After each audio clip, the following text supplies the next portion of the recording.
Hello, everyone. Welcome to the LSE Chelsea. Good evening, Mente, Reese, and Willem. Tonight we are going to be doing a Jurgen Klopp special. Thank you for everyone that is going to be joining us on Twitter, YouTube, wherever you are joining us tonight. I want you to get your opinions in, and get your thoughts on Jurgen Klopp, and get your greatest moments, your funniest moments, your opinion on Jurgen Klopp legacy. We don't have Jurgen Klopp right now, unlike some people, but we are absolutely free. That's the difference between us. We are absolutely free. We give you everything to you for free, and hopefully you can give us something back in the comments. Get your comments in, get your thoughts in, get your opinions in. This is all about you guys tonight, because not many people get the chance to have a platform to share their content and share their opinions, share their views on. For me, my lifetime, this is the best manager I've seen in my lifetime at this club. I want this an opportunity for you guys at home to really get your opinions across and tell me your favourite moments of Jurgen Klopp. Tell me your funniest moments, and tell me what went wrong and what did go right in the Jurgen Klopp era. First of all, boys, welcoming you tonight. Obviously, one more game, Reese, of the man himself. I'm going to start off with, what does Jurgen Klopp mean to you?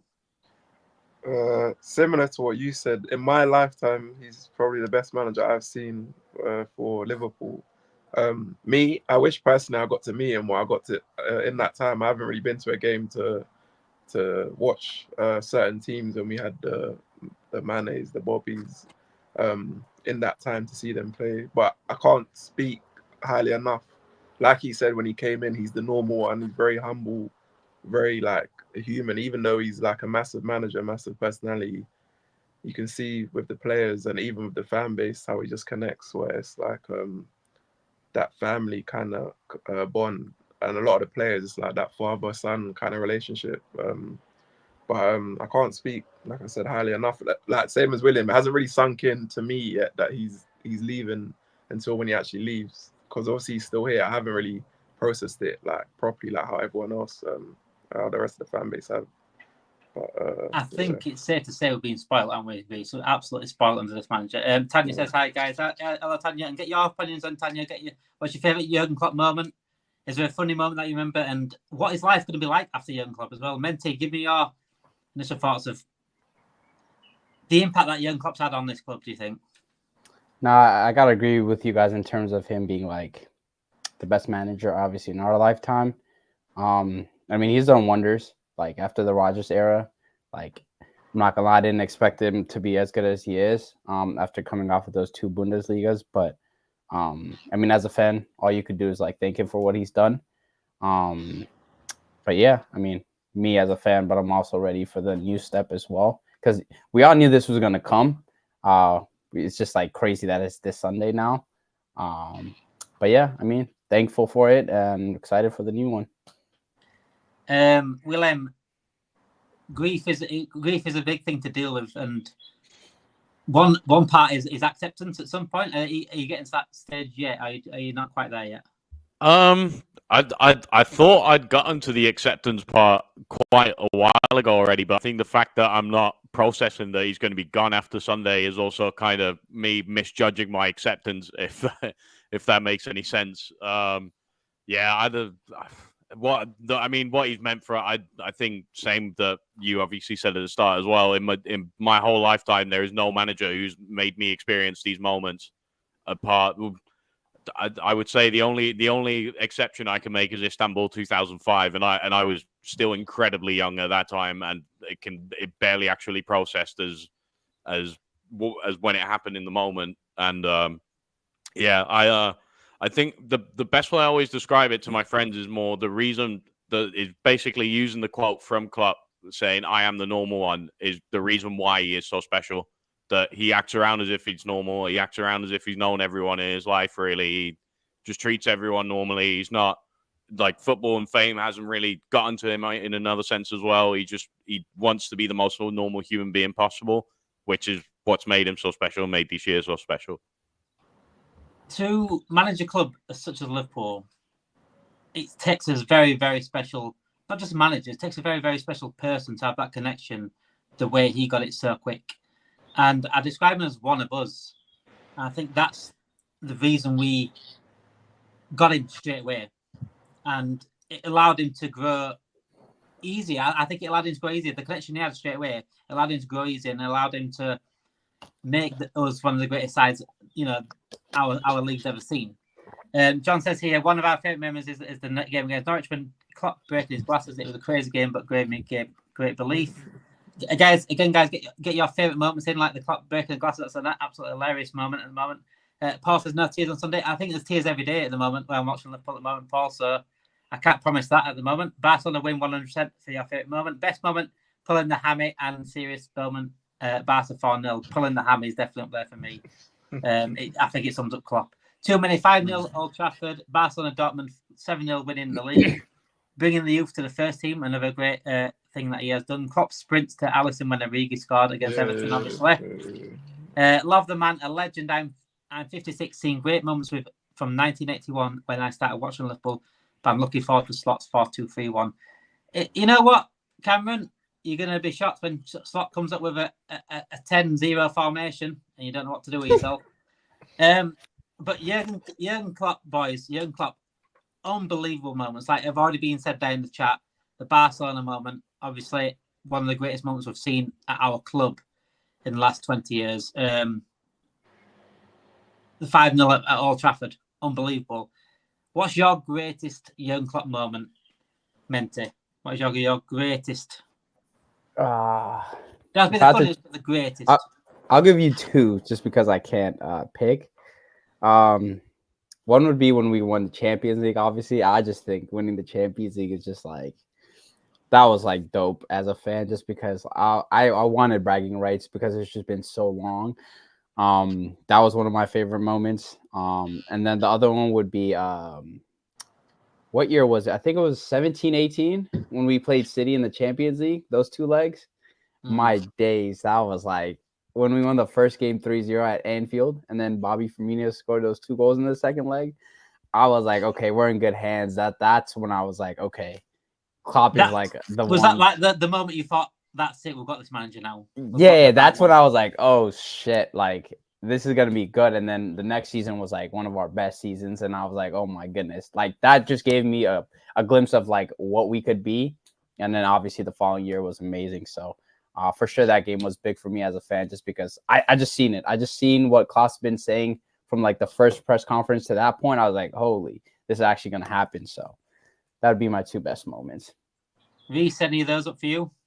Yeah, I would probably put that game as when we beat Man City both times. And then I remember Salah scoring as well. I think at their ground in the Champions League where the goalie come but he flicked it up and then put the ball in.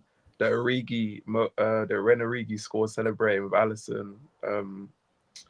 The 4-3 when we beat City, even though really that game wasn't as close as we kind of battered them that whole game. It's just we kind of gave away a couple goals. Certain performances like that kind of just made me realize that the players have kind of bought into what he's saying and they're playing. Everyone's pulling in the same direction, and that we was playing at such a high level, like in every competition. How high up is the West Brom 2-2? Oh yes, that's for me. The Alisson header's got to be my favorite. My favorite memory. To be fair, I was looking at that today. I think it was it the first season, the 2-2 draw when they all celebrated in front of the That's the one in 2015. Afterwards when they all put their hands, that was the first. Hands and start holding hands and stuff at the end of the game. Yeah, I remember that memory. The Alisson Becker moment. Yeah, because the reason I just remembered the Alisson one because I've seen clips about. I saw a video of Alisson, I think Liverpool rap or something. I'm showing on Twitter about showing people reacting to Alisson's goal. It was yesterday, wasn't it? It was a day. Was it yesterday? Yeah, I watched it. Yeah. I watched it today. But even something like that, like I said, whose goalies are scoring headers for that magnitude as well? To I think that was to clinch us Champions League that season. Like I said, there's too many like historic memories and moments. But that's probably my favorite one, the Alisson header. Willem, what I want to do is rank these moments. We'll get a top 5. You got one place, Willem, that you were cementing in the top 5 for the greatest moment of Jurgen Klopp. I mean, as in do we just go for the obvious ones, or is it the ones that kind of like? If it's obvious, it's obvious.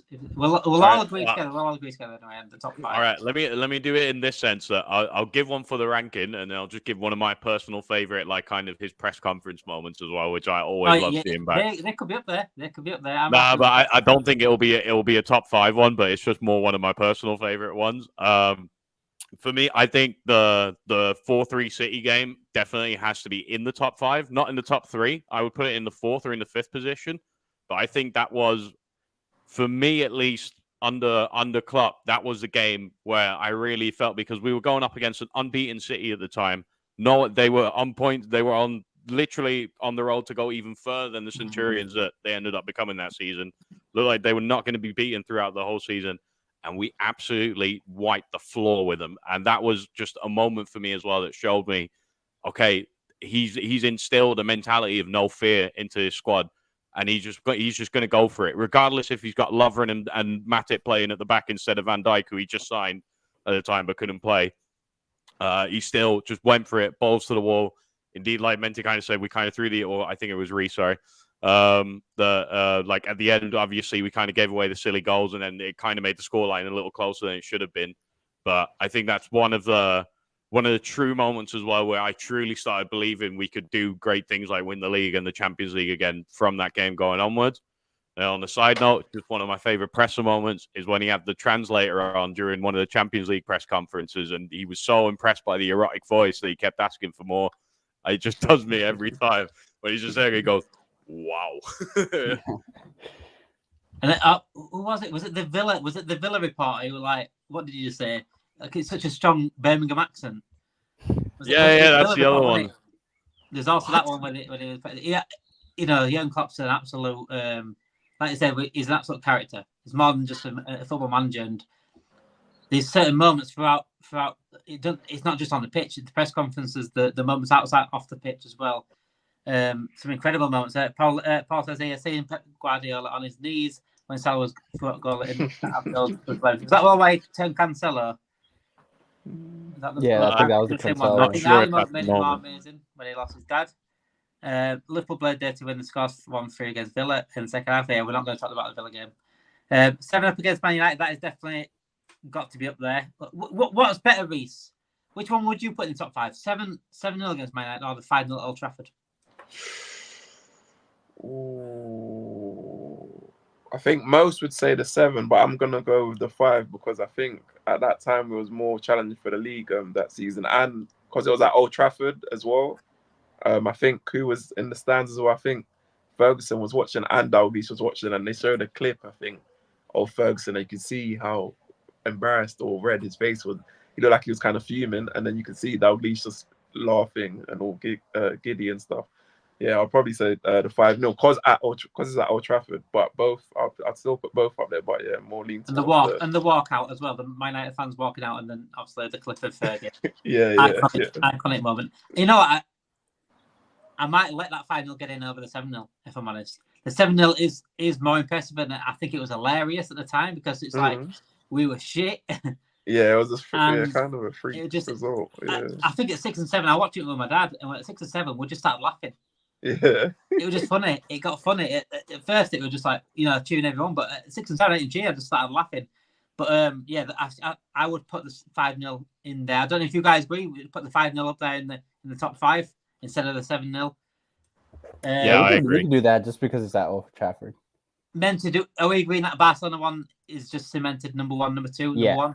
Yeah, for sure. That's the one I didn't want to say. That's why I went to the Liverpool Man City one in the first one, because I was like, I'm not going to go for the blatant obvious one that's going to be in the top. What would you put there first then, Mentor? Would it be winning Champions League final against Tottenham? You know, 3 big ones here. The winning Champions League final against Tottenham, the 4-0 against Barcelona turnaround, or the moment we won the Premier League? It would have to be, I say, the Barca game, but just because to get to Tottenham, we had to have that moment. So I would say that Barca game would be first. Then I would put in, I put in that Premier League just because of 30 years. And then not at the time, I'm not going to lie to you. Like, I think the players themselves were pretty confident they were going to beat the Spurs. So Yeah, like that's at the moment, we all I was knew thinking the we were same. gonna beat him. So Yeah. It seemed I would inevitable, put that didn't at it? 3. Yeah. That's how The I look at Barcelona it. game came out of nowhere. We lost 3-0. Messi, all they had to go was get one goal. It throws everything up in the air. But that Tottenham game just seemed inevitable. Yeah. I've never been that relaxed in a Champions League final in my life. For And me, I've seen 4. for me, that Barca game was the final. That's what I say. No disrespect to Tottenham, but I saw it as we've just beat the hardest team. There's no way for me we're gonna mess it up and go and lose to Tottenham. We ain't really got no history like that in Champions League. There's no way. John says here we've got to give credit to Klopp's wife for persuading him to take the LSE job and cut his holders. Behind a strong man, there's always a strong woman. That's all. I'll always say that. I'll always say that, and it always. She persuaded him. She persuaded him to stay as well, to sign an extension. Indeed. And things like that. So yeah, I mean, and Paul says here, seeing Sir Alex's face and then Ken Dalglish's smile. I think that's one of the most iconic moments of the Jurgen Klopp era. Is that face of Sir Alex Ferguson? Because he looked miserable, and then Ken Dalglish laughing. That is definitely iconic. What about Reece? What about Ariga girl? Where he ran onto the pitch. Is that in the top 5? Is that going to sneak in there? Which is the champ? Is that in the Champions League final? No, the big goal against Everton in. I'll put it in my top 10. I'll put it in my top 10. Sneak top 5, no? The Rigo. Yeah, for me, top 10. It was important. Don't get me wrong, but like I said, a couple of the other ones, the magnitude was and what we were challenging for and the trophies we were going for. But yeah, 100% top 10. Because like I said, scoring a winning goal against Everton, you're always going to kind of be put as a hero. And then obviously the way we celebrated, like I said, Klopp with Alisson towards the end, because it didn't even look like we was going to draw that game, and then the mistake come, and then it's like a smash and grab. Willem, what about the Salah goal at Old Trafford? The one that really thought, we've won this league. Is that that one? That one is definitely, because I remember and like, as in it just in general as well. When that goal went in, I think everyone just felt this sort of relief of like, oh my God, we still managed to hold on to this big lead that we've got, and we went up against our main rivals and managed to get it away. And for me personally as well, it was definitely also one of my favorite moments, because I was in hospital because my 2 mates had a car accident, and one of them was a Man United fan, and he just kind of had a really bad operation, and he finally was kind of recovering from it. And it was just the fact that they had also made it through from the accident, and then we were watching the game together. And then, despite him being the condition it was in, I could still do his head in at the same time, because we snatched it at the last minute. Well, not snatching it in the last minute, but sealing it in the last minute along with it. And just, from that moment on, it was the first moment as well where I was like, we're going to win the league. Because there was this fear constantly as well of no matter how big the lead was, we didn't really dare to say it. I think there's certain moments what's changed the perception of what Liverpool was. The Salah moment at Old Trafford, that was the moment you thought, we've won this league. We've actually won this league for the first time, in our lifetime. Us far, essentially. But there's also the moment when the Man City moment in the Champions League, when we're here. There's also the moment, Menti, in the Europa League when Lovren got that late winner against Dortmund. That was another, I think, iconic moment in terms of the club and where we were going. Do you think that was the spark that really took us to like different level? Yeah, that was like the first time, I guess you could say, like we just saw a glimpse of the resilience of like that Klopp team, like the comeback kings, I guess you call us now.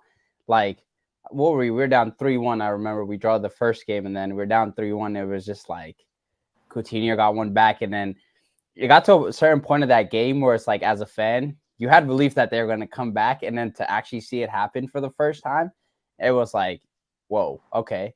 That was just like the first glimpse, and then it just like you see small steps towards it, and then it got into the Man City game, and then it got into the 18-19 season, and then it's just like small steps to get to that point. Was like, as a fan, it's just only good to see. Even those seasons ended in despite mostly we lost to Sevilla in the final, where Alex Moreno thought he still plays for Sevilla. Alberto Moreno thought he still plays for Sevilla that day. But these are absolutely important moments. What Klopp built upon, and as much as they made it look like disasters at the time. I mean, losing the Champions League final the first time against Madrid, it was a disaster at the point. But we needed to learn from it. And we certainly did learn from it. The next season we got 97 points in the Champions League, and then the season after we won the league. So these disappointments have been big at the time, but contextually now looking back at them, which disappointment, Willem, was the biggest disappointment that made us bounce back even better? Do you think? Wow, that's actually a good one. So Also, the Sevilla final, the Real Madrid final. I think actually it would probably be more the year. I don't think it's the year after, but I think it's the 2 years after when we lost to Spurs 4-1, and I think it was at Wembley because they were playing there at the time instead of a White Hart Lane. Was that the Lovren disaster class? Yeah, when Lovren got subbed off after Kane, 25, 30 minutes. And I remember thinking at that time, and that was just before we hadn't signed Virgil at the time as well. So it was kind of more getting to the point where, and I think that became more of a disappointment because in the years before that, we obviously had Sacco playing at the back as well. Along with him, he fell out with Sacco. Then I'm struggling to even remember who else was. I think he had Scott. I think Scott was gone already, I think, by that time. I'd gone, yeah. But I at least I can't remember right now who the other. But like just every time remembering as in going, we do really well attacking wise, but every time we let ourselves down defensively, and it kind of felt like when that Spurs result happened that we could be falling kind of back into the same patterns. But then the way obviously, and then after first announcing that Coutinho was getting sold right at the start of January without us necessarily knowing that Van Dijk or later on Alisson was going to be coming in. I think those were the big moments where it was kind of more falling back into doubters, more than necessarily even a disappointment.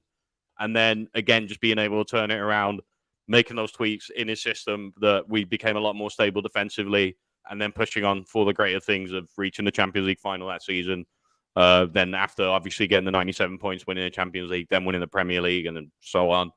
I think that was also one of the moments where at the start of that season, it was kind of disappointing.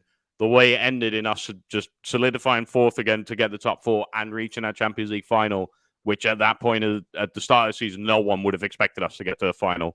Not even ourselves. Like we were like, let's go, let's see how far we can get here. But I don't think any of us realistically at the start of that season thought we can get to the final here. And the way that turned around from that shaky start was also another moment of just resilience. People, I asked this question thinking of those finals, thinking of the Europa League final, thinking of the disappointment in Kiev against Madrid. And again, losing to Madrid, and we've bounced back with a new midfield this time. But how important was that disappointment of losing Coutinho? Because losing Coutinho, as much as it disappointed back then, everyone like, wow, it's our best player. We lost our best player. That momental moment was the moment like FSG model worked at that time, where we wouldn't have bought Van Dijk, we wouldn't have bought Alisson Becker. We should have done anyway. He shouldn't have needed to sell Coutinho to do that, but we wouldn't have done. And that's as plain and simple as that. Would you say that's the biggest moment of disappointment that has ended up bounce back into reality? Yeah, because I know Coutinho. It was sad just because he was so good. And honestly, Klopp said if you stayed, you would have got a statue. Yep. And you saw his career turn out. Do I feel sorry for him? Like in a way I do, but like at the end of the day, it was his choice and it like benefited us in like the best way possible as a club. So I can't be too mad at it. But that was the first time we got introduced to this FSG model that they're still holding us hostage to. But yeah, no, it was good for the club. And I mean, I think it was not disappointment. It was rather just like a goodbye, and it was his choice. So I don't think it would be a disappointment. I get that. Yeah. But yeah, some people could have seen it as disappointment because he obviously losing best player. Yeah. We didn't see the no way out back then, but at the end of the day, looking back on it, it was a very, very good move by Michael Edwards at the time. A move that had to happen in order to get Van Dijk, Alisson Becker. So it was the move that has made us into a successful team. Because if that move didn't happen, we'd probably still sitting in fifth, fourth, looking just happy with top four. Because we don't have the ambition behind to go for those players without selling someone like that. So, what about you, Reece? Which one do you think will bounce back the most? And Europa League finals up there for you, or think the Champions League final where we went again, the 97 points, and won the Champions League the year after. Yeah, I think when we lost our first one, obviously we wasn't like what William said. That season where we got fourth, the expectation, I didn't expect us to get to the final that season and then to be challenged. Obviously, you want to win it, but we didn't, and the manner we lost it. But it's easy for heads to drop and then to think, not to be motivated, but then we bounced back the following season and won the Champions League, and then the following year after I won the league after, which would have been nice to have won the league with the Champions League, but then they bounced back and won it.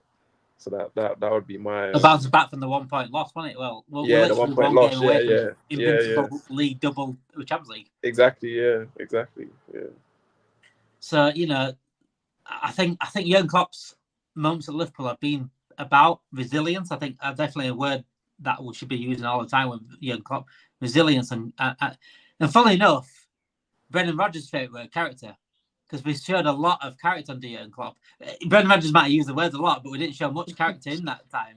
But in Jurgen Klopp time, he has not used that word once, and we showed a massive amount of character. Resilience, mentality. And funnily enough, as much as the character in that term means that, Jurgen Klopp is a character. Even though it's the same word, it means two different things in those, and it absolutely sums up Jurgen Klopp's era at Liverpool. I think character, and it is annoying looking back on the Jurgen Klopp era and thinking, we should have won more. I feel, I've said it a few times, I think we've let Klopp down, because when we're gonna have conversations of like the best managers of all time. Fergie's going to be up there, Pep's going to be up there, Jose, Ancelotti. All these managers are going to be up there, rightly so. But Jurgen Klopp, unfortunately, is not going to be in that conversation. Especially if you can have these conversations with rivals, he's not going to be up there. And the simple matter of fact is because he didn't win enough. But we know the context behind this. What held Willem? What held Jurgen Klopp back? Also, there's going to be FSG, there's going to be other things. What are the major things that has held Klopp back of winning more? I mean, I think major-wise, to also what obviously Menti alluded before, I think our structure maybe necessarily hasn't favoured him as much. I think we all remember as well, after us winning the Champions League, that we had the famous words from John Henry coming out of, we're going to back him, we're going to make sure we're going to stay on track with this. And then we proceeded to sign Adrian on a free, I think, and Harvey Elliott for like £3 million. And Sepp Vandenberg. Sepp Vandenberg. That was the other one. And that was after winning the Champions League. Yeah, crazy. Yeah, crazy. I think obviously that is a factor that didn't do us a favor. I think more in the latter years, I have also kind of, I don't think necessarily that Klopp isn't perfect in a sense. I think he has also definitely made some mistakes on his side. Obviously offering Henderson the new deal in 2021 and really insisting on keeping him on whilst Michael Edwards didn't want that, and it kind of eventually leading to Michael Edwards leaving his position as well. Obviously didn't do him any favors in the moment. I think kind of as what's being reported now as well from what I saw today that Paul Joyce said is that Klopp really wanted to keep Milner and Firmino as well and not let them go from last summer. He obviously was very vocal about giving Joel Matip the new deal as well this year. So I think in these aspects, he does, to a point, he does also have a fault himself. I think sometimes, there's a stubbornness that comes from his loyalty that sometimes kind of shoots himself in the foot. And it's meant with the best intentions, but it doesn't always appear as the best intention in that moment. But because he tries to make a positive out of everything when necessarily a positive wasn't the outcome in that moment. Yeah. And I do think, like I said, he has his flaws, but let's be honest as well, if those are the flaws, and along with the fact that we're counting that we did go up against the Man City, who hopefully by the end of this year or the start of next year, we'll finally have the whole charge situation sorted. I think looking back in history, that's only going to do him a favour, the fact that he got 97 and 92 points going up against that City side and making it interesting for a long time, because if it doesn't happen, we will see how boring this league will get in the next 10 years. I think you're absolutely right in terms of saying Jurgen Klopp definitely has faults and has made a lot of mistakes. And he has a big percentage of holding himself back, I think. But also, there's other things as well as also the PGMOL have absolutely done us over the last few years. Of course, yeah. Man City, also the robbery. I mean, Paul says here to get 92 points, not winning the league, is not FSG's fault. It's just an MCG. But the thing is, though, Paul, the thing is about this, it's actually both. It's actually FSG and Man City's fault, and that is what we get mixed up with. People think one person's blaming all on FSG, when others are blaming all it on Man City. Others are blaming it all on Klopp, by the way. I don't know how they get all it on Klopp. Mm-mm. But if you actually look at it, stand back a little second, it's actually all of it collectively that don't help. FSG's backing of Jurgen Klopp's been an absolute disgrace. Obviously, again, I go back to the Van Dijk and the Alisson Becker. If we didn't sell Coutinho, we wouldn't have got these players. But why should we have to sell a Coutinho? This is the thing. We should have gone out and got them anyway. Anyone that's ambitious would have said, let's go get them. If Coutinho went anyway, then that's fine. But we shouldn't need that money to go and get these players if we want to go for the top. We need to go get these players anyway. And you're saying like it's not their fault that we got 92 points and 97 points in the league. Those also the 97 points came after the time when we got Van Dijk and Alisson, where we had a bit of ambition because we had a little bit of money in the bank to go get that.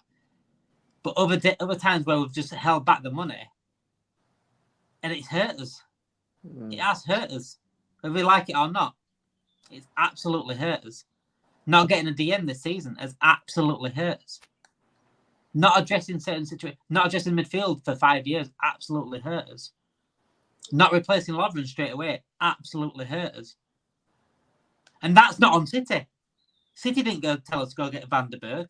City didn't tell us to go Adrian Van der Berg and LA in one summer. City didn't say, are you going to replace Lovren? Them cheating's got nothing to do with that. We've got to look in the mirror and focus on ourselves sometimes. Yes, City. It seems that City have cheated to everyone, whether they have or not.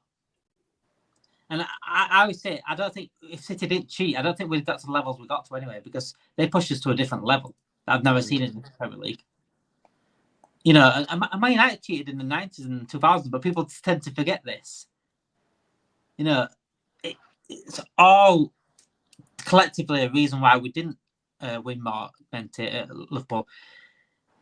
Is it right to put it all on FSG or all on Klopp or all on City cheating, Mante? Or do you think it is a collective?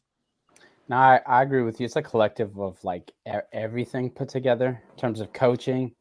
As soon as the club not being ambitious, I don't know. Klopp is great, but like if you do want to look at it from an outside perspective, like he kind of did underachieve.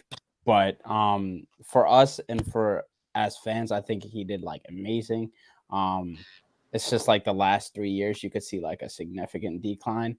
So that just like hurt a little bit because like you said, he didn't address the midfield. Like us as fans 2 years ago would have told him to get like new midfielders. But like his stubbornness, like William said, and loyalty to these players, like that's what hurt him at the end of the day. You remember that? I think it was like 2 years ago where he's like, why do we need midfielders? We got Naby. That's my worst moment. I was like, there's no way. We got Chamberlain. We got everything we need. Like that's what I knew. That's what I knew. I was like, oh yeah, it's not looking good for us. And then obviously the following season we didn't even get Champions League. So like at the end of the day, his stubbornness is one of the reasons. But I say it's a factor of everything that you guys said put together. It can't be one thing. You can't say one thing. It's a mixture of everything I say. And in terms of City cheating, we can't keep blaming like everything on the losses. I get it. Like I get it that they're cheating and they breach stuff, but I mean they get coached better than us. They have a better culture than us. Like, I mean, certain things they just do better than us. And until they're proven guilty, we can't say nothing really. I don't know how long. Pep absolutely got it right the other night. You know, it's not all about money sometimes. Yeah. City's, Chelsea spent $1 billion, United spent $1 billion, but where Pep's trained them and coached them. It's mentality as well. Yeah. Mentality, yeah. If you guys look at the their Amazon Prime thing when they won the treble, as Liverpool fans, go look at that and then come look at your club. There's a crazy gap. Like I wish we were operated like that. Their mentality is crazy, and like they're not selfish as a team. That's why you see them scoring a lot. I just think the biggest difference right now between them and us is, like as Reece said, is mentality. Them dudes are just different. And ambition. Yeah, it's ambition like, as well. Yeah, it's just different. So I suggest fans go look at that and then come look at Liverpool, and you should see why some people don't like FSG. That's how I look at it. It's really hard because Man City, it does seem that they have cheated. Yeah. But again, they're still doing things right in terms of when they do things. on the they're pitch, replacing you can't really players. criticize them. They're replacing players early on. Saw Fernandinho not getting any better, and they said, "We'll bring Rodri. We're going to get Rodri, and we'll keep Fernandinho there whilst Rodri's, exactly, becoming the guy." And look at Rodri now, and Fernandinho's moved on. And they'll do the same with Rodri. This is what we didn't do. This is what we need to look at. Not forget the money side of it. We didn't need money. And people say, "Well, you can't compete with City." We fucking compete with City. We compete with City because we've got. We did it for a number of seasons. Yeah. Arsenal's competing with City now, so how can we not compete with City? That's exactly. We've beaten City to a title. So how can we not compete with City? If they're winning every single week, right, and they're putting like 30 points between everyone else or 20 points between everyone else, are you thinking, stand back and think, yeah, this is actually impossible? This league has become boring. I don't think this league has actually become boring, as people say it out to be. Liverpool and Arsenal have had a chance this season to win this title. They fluffed it themselves. And the difference between City winning 7 titles is this manager. And that's the highest praise I can give this manager, because he hasn't been backed as what he should have been backed. He doesn't need City backing. He doesn't need £1 billion, but he doesn't need to be left short every week.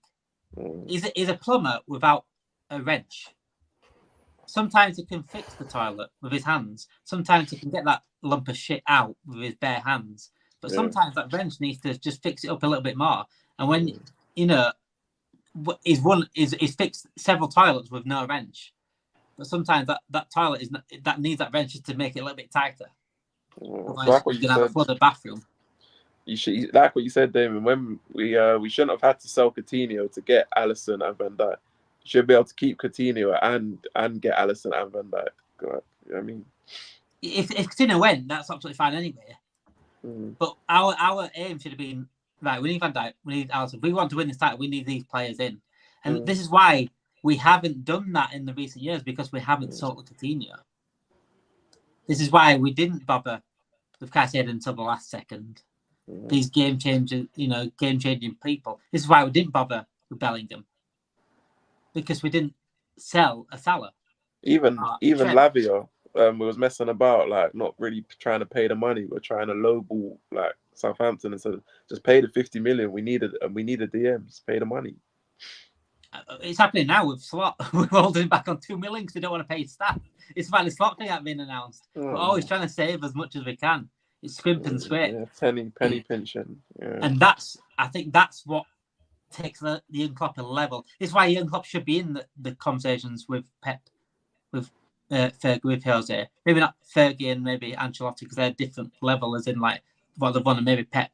But he should be up there in sort of similar conversations, because contextually he's worked with an owner that doesn't have the same ambition as a club like Liverpool should have, whilst being against cheats, whilst having refs do him over every single season. So, contextually, he is one of the greatest managers of all time. That's if you use context. What went wrong, Willem, with Klopp? What was his worst moments, or what was his worst? Sometimes, it's always been all positive and stuff like that, but what was his worst moments? What was his one way you think, come on, Jurgen?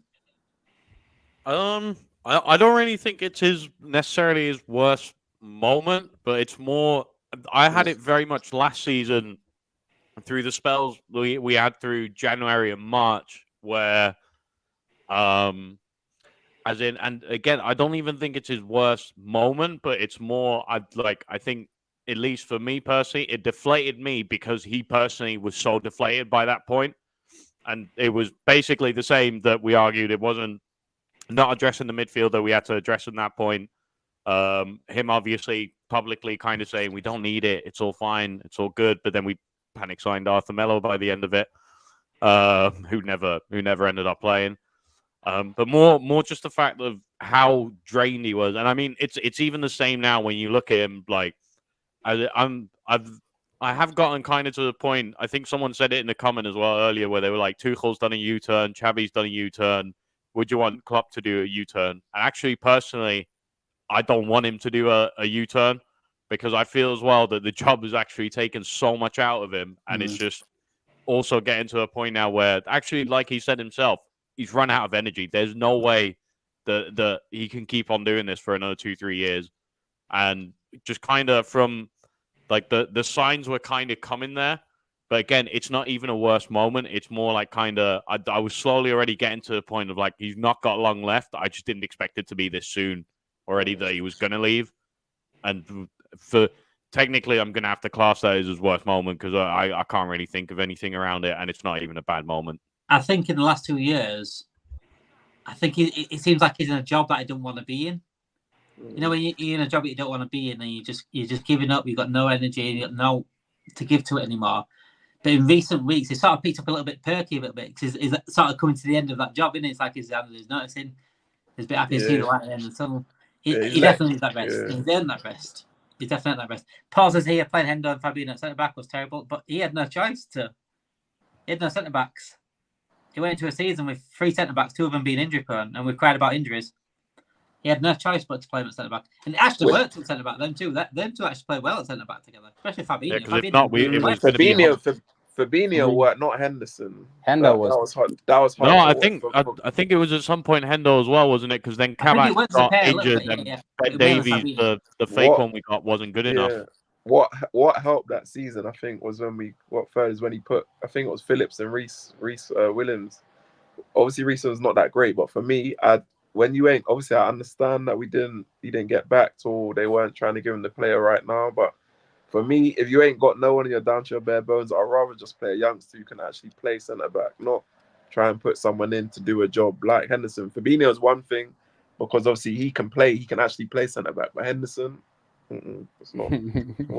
Like I said, that was hard to watching that a lot of those games. Very hard to watch. Fabinho was like a centre-back, like he'd been a centre-back all his life. Exactly, because he can read the game. Like I said, his reading of the game is exceptional. So, but yeah. The turning point this season was the 2 games against United. In terms of this season, it was possibly it was in a space of like a month on it. We just all 3. The first one in December as well at Anfield. The fact that we also in that game missed so many chances not to win. Like, shots, every day that passes on from those 3 games, I'm gonna get more angry looking back at it that we didn't beat this United side. Yeah, because every time you watch United, you just see how poor they are. They're so awful. It's so horrible. Bad. Like they're so fucking shit. We couldn't beat them. Jurgen Klopp's legacy, it's gonna be absolutely massive in Liverpool. Jurgen Klopp's the legacy he's left in Liverpool itself is massive.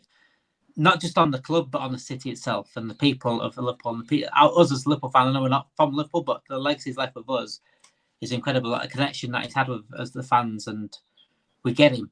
I've said it from the start, he's one of us. But the legacy in the Premier League, he might not have as big a legacy as it deserves. What was the biggest moment of his legacy meant to? You know, obviously working under a shoestring budget at times, or is it something like the way he developed players? What would say that's one of the biggest legacies left? The way he's developed Trent, the way he's developed Robbo into a world-class player, the way he developed Endo. You said repeat that one more time. Just one more time. What biggest part of his legacy is he left at Liverpool? You think? Honestly, the only thing I could say is probably just like you using the youth, just because like seeing the youngsters play and them actually winning a cup, I was like, oh my goodness, you should have done this instead of like him saying putting Hendo in like a position he shouldn't be playing. Like, I feel like if he utilized the youth from like early on in his career, I feel like it would have only benefited him. But just seeing him giving these kids the chances was like, that shit was awesome to see as a fan. And then it's going to be good. If we have a good academy that's just only going to produce good players, it's going to be good for FSG too, because they're going to sell some of them, whether you like it or not. It's business at the end of the day. That's what the academy is for. So it's a win-win for the players themselves and as fans as well. And And I think one moment that changed everything for Klopp was what's that assistant that left? His first assistant. Buvac. He called him Yeah. like the brains and the heart of. Buvac. As soon as he left, like he was the one that set the foundation for the like. You know how he's known for the pressing. It was him doing it. And he taught it. He had everything laid out. Then he gives it to Pigeon Face. Everything went downhill. I don't care what you tell me. I think the downfall of Klopp is putting him as assistant. You got slated in the comments the other day, Menti, for saying insulting. I can't get over that. I'm saying, listen. It's my opinion, and I'm not wrong. Watch. He went to Salzburg, right? That club is cooked. You guys are gonna see that he really is not a good coach. Having said that, there's actually a report. I think the report came out this morning or yesterday, where it was stating that Jurgen Klopp has given the coaching to Pep Linders in the last 2 years. Yeah, exactly. And he's become the general manager. Yeah, he does like Pep Linders had so much power. It's like crazy. He had the sometimes transfer say he did all the training. Like all Klopp was stand like this in training. That's it. And then he would pick the team sheet, make the subs, etc. But I'm just saying he was trying to go to that possession side, and then he wrote a book about how he played. So I was like, all right, that doesn't help at all. Makes no sense. Yeah. And then I was about to ask you, Menti, did you go to book signing? No, I didn't even read the book because the next year everyone the 4-3-3 was gone. Everyone knew how to play against it. The book. I haven't even read it. Yeah, He's lying. He's like he was queuing up like Harry Potter fans were back in the day. He was queuing up outside at WH Smith at 2:00 in the morning. But yeah, I think Pep Linders becoming assistant was the fall of Klopp. I don't care what everyone wants to say, but we'll see how he does at Salzburg, and then we could come back and have this conversation. We already saw when he left. He left us briefly to go and manage, and that didn't work out. He went somewhere to manage. I was going to say that. I think he left us for a bit, and then he went and managed Dutch club NEC Nijmegen. And it was horrible. He got sacked after I think 3 or 4 months in there, and it was not great. So you do have a point there from the coaching aspect. I don't know. Look, he could have developed over the years at Salzburg. He could probably turn out well. At the end of the day, he's been great for us in a sense of he's been part of the team. So I wish him all the best, and I think honestly that fair play to him. Just go and do what you want. At the end of the day, I'm okay with it. But I understand. Like Linders does have some frustrating moments. Obviously, when he put out the intensity books, I don't think he did anyone any favors, obviously, in that moment. Goodness. The season after that book. I can see it as well, but there was this time on Twitter for a while where everyone at some point when something got announced that that everyone started using like the meme of like the angry man and it went Linders and then like that, because every decision that was getting made. I can see Menti having used that meme a couple of times throughout. Mendes is number one fan. Mendes is number one fan. He's got the book in. He's got the book in his jaw. Right I know now. they were giving me stuff for it, but I'm ready for a change. It's gonna be great. They're gonna see how the club functions, and you're gonna see. I think Sly even might be better than him. Like I know he's a new manager, but anything is better than him, bro. You guys will see. I'm a big Arne Slot fan, mate. So I genuinely have faith in that guy. So but that's only because my a chunk of my family are Feyenoord season ticket holders. Yeah. So I've actually I haven't been able to go to a stadium with him or anything, but because of my family, I have been able to follow him a lot, and he is a really unbelievable coach. Like for what he like, and I know it's the cliche for FSG and stuff and anything, right? But for genuinely what he's been able to do at AZ and Feyenoord on a budget of maximum €2.5 million, I think, at AZ, and maybe 7 million at Feyenoord, and then whatever you could get in player sales. And for them to build up those sides, really use the youth, and get them to the positions they were in. And like the thing is, Klopp took a couple of years. Slot didn't take any time. He literally got into AZ. He got him right up to the top again. Came into Feyenoord. First year, got him to a Conference League final. Finished second in the league, I think. Next year, won the league. Also got in the quarterfinals of the Europa League. Both times, went up against Jose Mourinho's Roma. There's no shame in losing that, especially if you're a Dutch club on a European scale. That's always going to be lower as well.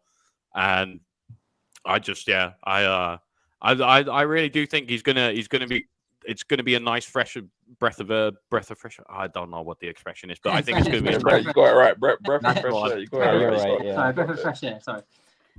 John says here, hi guys, do you think Slot will talk to Klopp about the pressure of the job and how to handle it? I think Klopp's turning his phone off for 2 years, John. So good luck with anyone getting in touch with Klopp.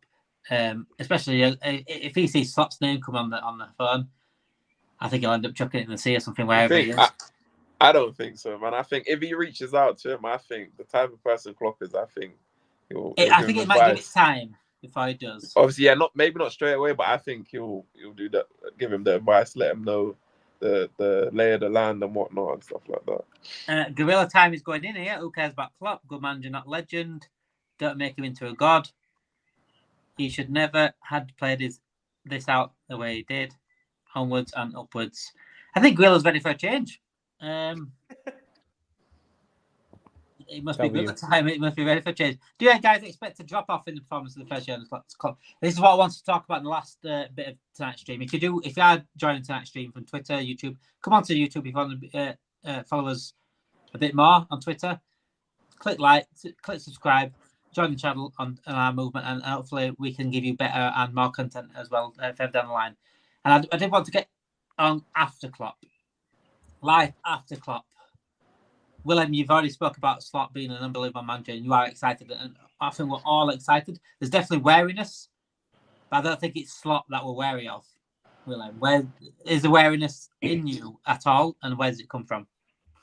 Oh yeah, of course there's wariness. I mean, but it comes more from the sense. Look, from what I've seen from Slot, I think he's capable of the job. For all we know, he doesn't settle in, and it's a massive culture shock, and he just doesn't hit it off immediately, and it could then really go tits up real quick. So that is all a possibility as well. Obviously, I think the main wariness that we also have with him is our owners at the end of the day, and not knowing. Like, I think we all know certain positions that need to be addressed for this summer. The quick question is always going to be, will we address those positions? And if so, how will we address those positions? Because will we need to sell a couple of players first to even be able to fill up those positions, but then kind of leaving us short in other areas? Or are we actually going to get to a point now where, and that's also one part that's going to be interesting, which is something that I've thought for a while, is part of it been kind of Klopp's fault to wanting to keep a small squad? Or is it the fact that, and then sometimes he just didn't go for players that were suggested by a scouting team? Or is it more the sense that they were never offered in the first case? And that's going to be something that we will find out this summer. Is he going to, it was quite clear he wanted certain players. It was quite clear he wanted Jude Bellingham. I mean, he mentioned him. He don't mention people publicly, but he mentioned Jude Bellingham plenty of times publicly. The morning we bid Caicedo, he was a different Klopp. That's next morning, he was like a kid in a sweet shop that morning. Because he thought, I've got my beast, I've got my engine in that midfield now to go against McAllister and to let McAllister do what he needs to do. And that's the thing. That's where I am, because we've had Klopp and we've won one title, one Champions League. Also, we've spoken about the context of it all, and everything is to blame rather than just one specific thing. But now we're going into Slot era, and with the same things happening around. There's still City pushing on the title. There's still our owners not wanting to seem to back our manager unless they somehow change the ways. And we've also got other things in place at the moment, Reece. Are you excited for Slot? But is there anything that's holding you back for being too excited? No, I'm excited. Obviously, part of why I'm more excited is more because that Edwards, the structure that's in place. But yeah, I would be lying if I said I wasn't wary, because obviously he's got to come and improve himself. He's got to kind of get that respect of the players as well, the senior players, the ones that have won things with us. And it's a lot of pressure, even though obviously the season didn't go how we wanted it to. Based on how successful Klopp has been, it's still a lot of pressure. And he's coming into a team where he's in a better position than what Klopp was when Klopp came in. Because Klopp's kind of put us back on the map. So I'm a little wary, but I am excited as well. Like William said, if Klopp said that he was staying, I wouldn't say I'll be devastated, but I wouldn't. I'm kind of I'm happy that he's not saying he's doing a U-turn, because I just feel as in more in the sense of like happy for Klopp that he's also just kind of now getting to the point where it's like, okay, mate, you've done your job. We can see you're drained. Like, because he looks tired. Yeah, he looks tired. He looks drained, fed up. Yeah. So we kind of need a change. You can see from the tactics, players, we kind of need a freshen up. So yeah, I'm a little wary, but I'm more excited. But Yeah. Menti, I'm gonna ask a question here, and it might be hard to answer because we don't know what Slot's going to be like yet. But are we going to win the Premier League under Slot? Knowing what you know now with the ownership that we've got. Honestly, I can't answer that until I see this dude coach. The thing is, we never know because do you have to personally, now that being it? Yeah. What's that? So me being a Liverpool fan, I'm gonna be delusional, and like I always say, we're gonna win the league because I truly believe that. But it like having FSG is like it's just crazy. But have Reece said, having Edwards back is so good just because like I love Klopp, but he had way too much power. So like from the articles that are coming out, it seems like Slot is just like all you're doing is like you're coaching. That's it. Like you'll have a voice in the transfers. You have a slight say. Yeah. You'll have an input, but literally at the end of the day, it's gonna be like the sporting director, technical director, and then like the data team that ultimately decide along with Edwards. That's why I'm happy. I'm genuinely so happy just because sometimes Klopp, as over the years, his stubbornness, like certain players should not have stayed at the club that long. And that would have helped. Like we needed a DM. If Edwards is there, we probably would have got one. But I'm actually more excited. And honestly, I think Slot, I've seen some of the clips of the way he plays, builds out the back and everything. I mean, I see we could contend if if they do not spend this summer, we're gonna turn into United. I don't want to hear that we don't have money. Like we have the money. Go spend over 150 plus. Get 4 or 5 players. You just see the announcement there, isn't it? It's gonna get 190 million. Is it from where we? No. This is their PR team running already. This happens every year, but fans are like, oh, we had this much money. They'll get like 2 players off early, and then like it'll be blank towards the end, and then get someone on the last day. You know what FSG do? I don't know how fans don't see it. For me though, because of the position Edwards has, and it's more of like a more powerful position. I see it as he's not coming back to get a stronger position to be working with peanuts. Obviously, we'll have to wait and see, but I see it as the pieces that have been put in place with Hughes, the guy from Benfica, a couple other guys. Mm-hmm. For me, the type of guy Edwards is, he's quite ambitious and wants to win and stuff. He's not, for me, I don't see it as him coming back to be working off scratch. Do you think it could have been an ego thing though, Reece, that he's come back? Do you think it could be an ego thing, like it wasn't me, it was Klopp? Potentially that is true. Yeah, he might have a chip on his shoulder where he wants to prove, he wants to to kind of show everyone that I didn't even look at it like that. That might be that might be it as well. And that's why he's come back. That's why he took he's like the main guy now. He wants to be the main guy. Yeah. So he's calling all the shots more or less. Yeah. It could be ego could have come into this him coming back like this and be like, I'm going to bring all my players. I'm bringing Billy Moore back as well now. I'm the guy now. And I want the manager coming in not to be the guy. But the thing is that at Liverpool Football Club, the manager's always the guy. Yep. And he might not like that, but that's the way it is. That's the way it always has been. What is a good season for starting the first season, Willem? That's a very good question there from John. I'm going to ask something similar to that anyway. What is a good season for him next year? To be fair, even when like in kind of January, February, March, when we were linked to Alonso and to Amorim, I kind of said the same for all of them, and I'm just going to stick to it because I think for any manager coming in after Klopp, this is probably the fairest expectation to have in general because not everything is just going to hit the ground running. I would be a solid top 4, top 3 finishing position, just to guarantee Champions League football. Kind of making a good run in Europe. It doesn't have to be all the way to the final to win it and stuff, but just establishing yourself. And ideally, a cup run leading to a trophy. But again, it's a new season. You don't know what's going to happen. Style of play takes some time to adapt. I think as long as we're in the running for a couple of the trophies and we manage to still solidify ourselves as a solid top 3, top 4 team, I don't think there's much wrong you can ask for in a first season after Jurgen Klopp. And then from there on out, that's where I would definitely start building it up to higher again. After this season, would you say we've got to get at least third? would you be happy falling behind like someone like Tottenham, Man United, Chelsea? It depends. The thing is with the summer transfer window and everything coming in, right? And I think also us just having to be realistic. Right now, City are better than us. Arsenal are better than us. And we're getting a new manager coming in, and we don't know what is going to happen with some of the other teams coming in. Whether it's 3 or 4, look, they give us the same position at the end of the day. I'm not too bothered which one of the two it is, because both don't mean anything winning-wise, and you still get a Champions League position for it and qualifying for it. So I'm not too asked about it being 3rd or 4th.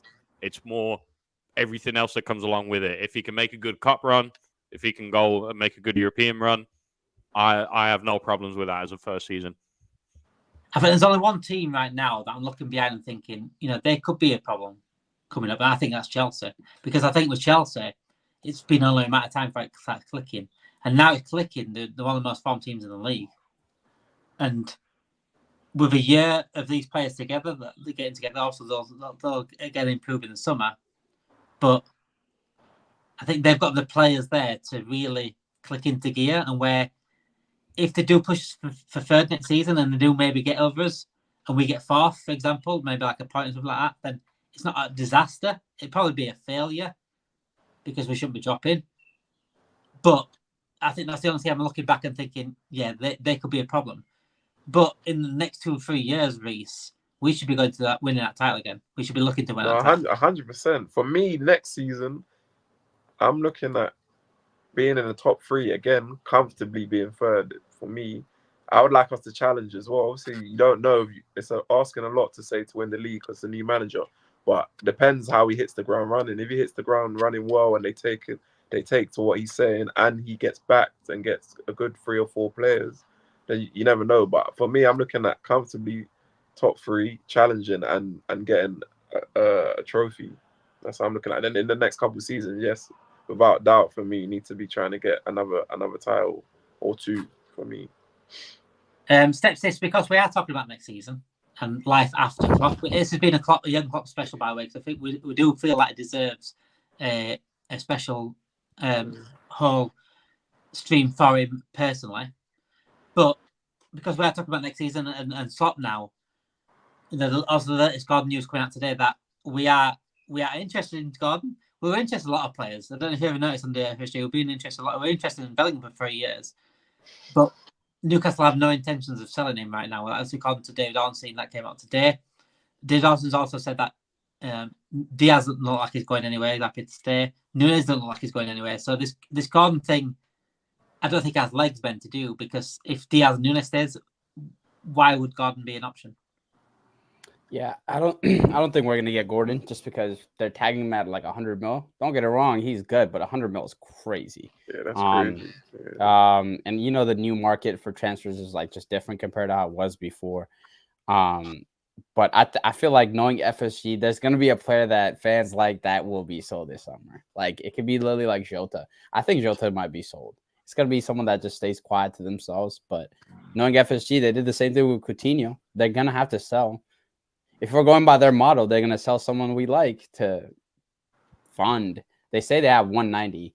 Not going to even spend that. So look for a one sale that's going to definitely shock the fan base. I think it's Jota, but I think it's either Salah, Nunes, or Diaz. Because even though they've said that Nunes and Diaz are not for sale, they're going to say that as well with Edwards and that, because you're going to get more money for someone if you say they're not for sale compared to if you say they are for sale. So I think Diaz dad and Diaz rumors twerking with Barcelona at the moment. That's what I'm saying. I think he wants to go Barcelona. Nunes' agent twerking Barcelona. The thing is, they're not going to Barca because Barca can't afford neither of them. So let's just get that out the way. But the thing is, for Nunes, I just think there's not going to be a club that's going to put that much money that FSG want. They're businessmen. So I could see Diaz going, but like Nunes, no way. I just feel like... How much do you think they would want? For Nunes? We paid for 85 plus. You're not going to get 80. You got to put it down for me. I'm telling you, they're not going to sell Nunes. Like FSG will sell for less. It could go up to 85. You'll be lucky if you get 50. They're not going to sell Nunes for 50. Like He's 24. I mean, I don't think they will. We'll see. I think they're going to give him a year just with a new manager. If it clicks, it does. You could be a whole different person and we'll have a different conversation.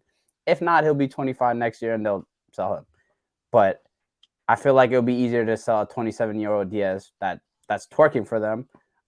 We'll just see how low they want to go for Barca, because I know Barca is in financial trouble. So I don't see them going to Barca. I think Gordon is a great competitor for anyone. Gordon's one of the best wingers in the league at the moment, but we're not going to sign a £100 million player to be a competitor with Diaz. Mm-hmm. He's going to come in. If he does sign a £100 million player, we're going to get rid of someone like Diaz. There's absolutely zero point in paying that sort of money for a competitor.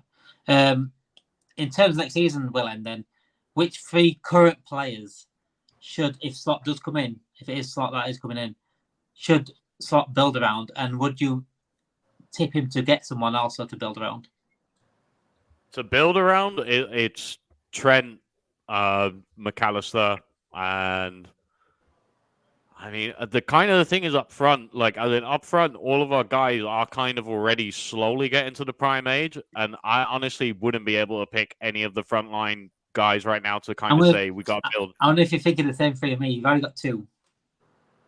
Yeah, I mean, well, the thing is, it would technically, because we don't know what he's going to do with Trent. I reckon this is probably the last season we see Trent at right back as well. I think he's also going to be very vocal to the manager saying, I don't want to play right back anymore. Because to me, at least, he seemed uninterested in playing right back now for the past 2 years. Like, every time as well. And at some point, defending, look, not everyone is great at defending, but everyone who's played football knows defending is effort. A big part of defending is putting in effort. And sometimes with Trent, the effort is not there. It does get just. He can't play midfield if he lacks effort. He can't play midfield. But I think the motivation to play there, Yeah, therefore the effort. You won't lack effort in midfield. Where would you put him? Where would you put him in midfield, Willem? Because obviously we all agree that we need a new DM, and without a DM, you can't play Trent in midfield anyway. You need a proper DM there. So obviously got DM and then McAllister. McAllister will play at number 10. Unless you play a 3-4-3-3 still.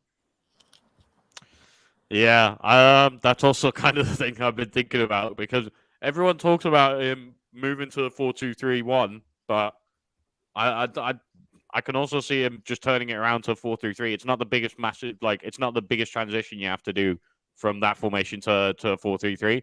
To get Trent in as a midfielder. Yeah, but to get Trent in, I mean, that's also kind of the annoying thing about it, because right now on the right-handed side of midfield, we have Harvey and Szoboszlai playing, and we obviously invested quite a bit of money into Szoboszlai to put him into there. But I do think the right-hand side of the centre midfield is the best for Trent, whether it's a double pivot or whether it's a 4-3-3 on that right-hand side next to the DM.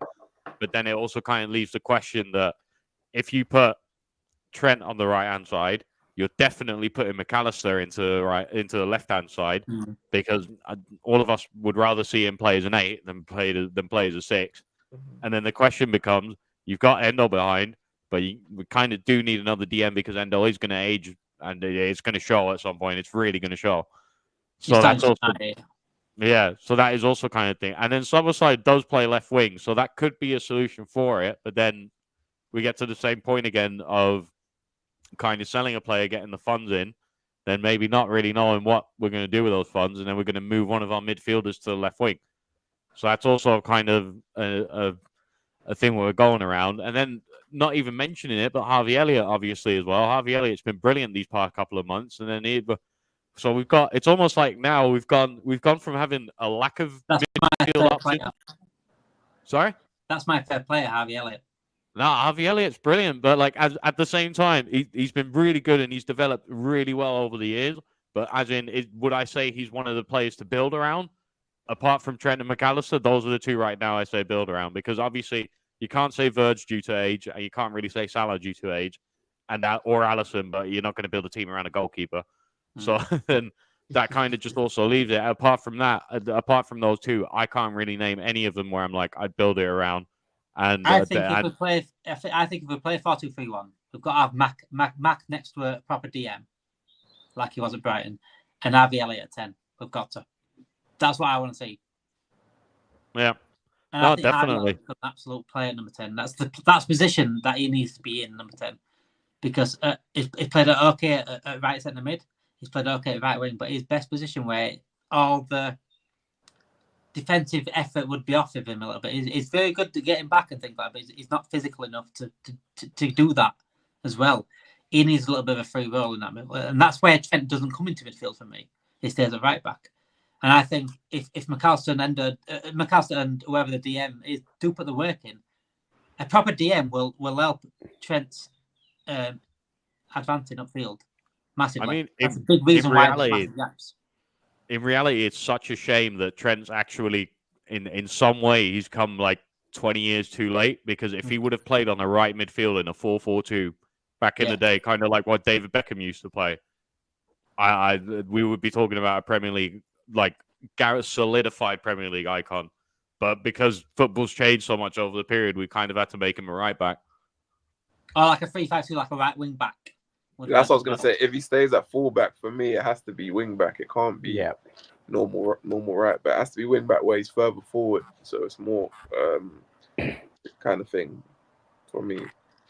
I would love Elliot as the new outside. I think Elliot is a guy to build around. I do. Trent, McAllister, and Elliot are the three for me to build around.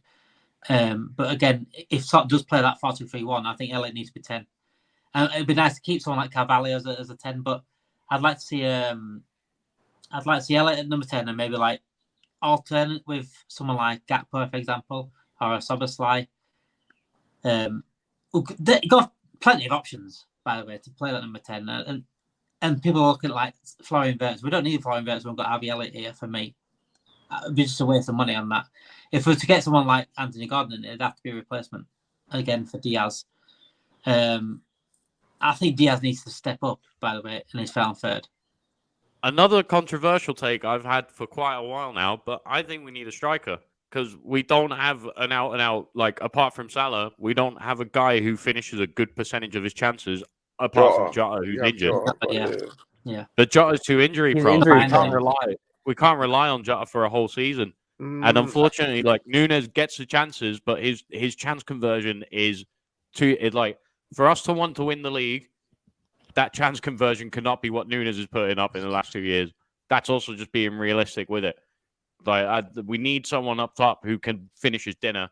And more often than not, Nunes, unfortunately, in the big moments where we need him, has shown that he doesn't.